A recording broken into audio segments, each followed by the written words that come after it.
নমস্কার বন্ধুরা, রয়্যাল কিচেনে আপনাদের সবাইকে স্বাগতম। আজকে আপনাদের সঙ্গে শেয়ার করব গুটি সন্দেশের রেসিপি। এটি বানানো যেমন সহজ আর খেতেও খুব অসাধারণ লাগে। ভিডিওটি কেটে না দিয়ে শেষ অবধি দেখার অনুরোধ রইল। তো বন্ধুরা, এবার রেসিপিটা দেখে নেওয়া যাক।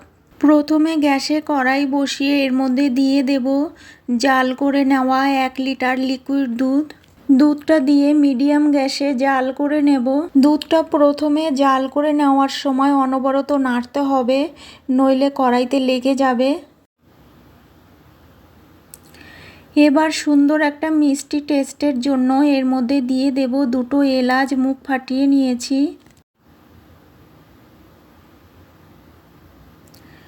মিডিয়াম গ্যাসে দুধটা জাল করে অর্ধেক করে নিয়েছি।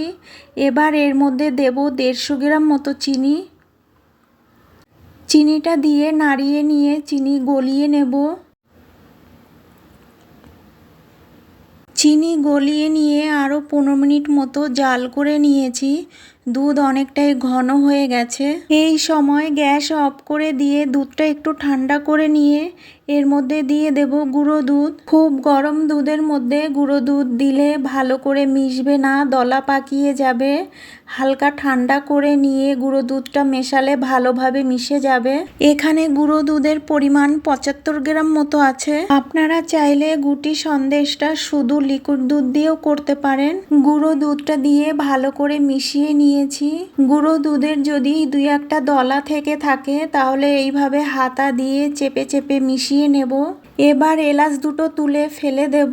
এলাচ দুটো ফেলে দিয়ে গ্যাস মিডিয়াম টু লোতে করে আরও 10 মিনিট মতো অনবরত নেড়ে জাল করে নেব। 10 মিনিট জাল করে নেওয়ার পর এর মধ্যে দিয়ে দেব 2 চামচ ঘি। ঘিটা দেওয়ার কারণে স্বাদ ও গন্ধ দুটোই ভালো হবে। ঘি দিয়ে অনবরত নেড়ে জাল করে দুধটা শুকিয়ে নেব।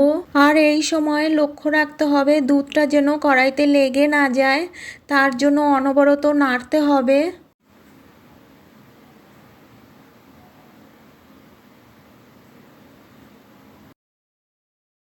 দুধ অনেকটাই শুকিয়ে গেছে, আর এই সময় দুধটা কড়াইতে যাতে লেগে না যায় তার জন্য আরও 1 চামচ ঘি দিয়ে দেব। ঘিটা দিয়ে অনবরত নেড়ে লো গ্যাসে আরও কিছুক্ষণ জাল করে শুকিয়ে নেব।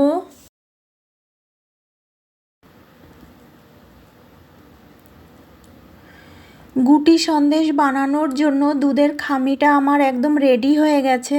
আর এর থেকে বেশি শুকনো করব না, তাহলেই দুধের খামিটা নামানোর সাথে সাথে শক্ত হয়ে যাবে আর সন্দেশটা বানাতে সমস্যা হবে। এবার এই দুধের খামিটা একটি পাত্রে নামিয়ে নেব।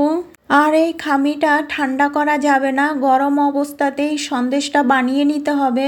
এবার হাতে একটু ঘি মাখিয়ে নিয়ে এই দুধের খামি থেকে অল্প একটু খামি নিয়ে হাতের তালুতে রেখে এইভাবে গোল করে নেব। গোল করে হালকা একটু লম্বা শেপ দিয়ে নেব। খুব বেশি লম্বা করব না, হালকা একটু লম্বা করে নেব। দেখুন, একটা সন্দেশ তৈরি করে নিয়েছি।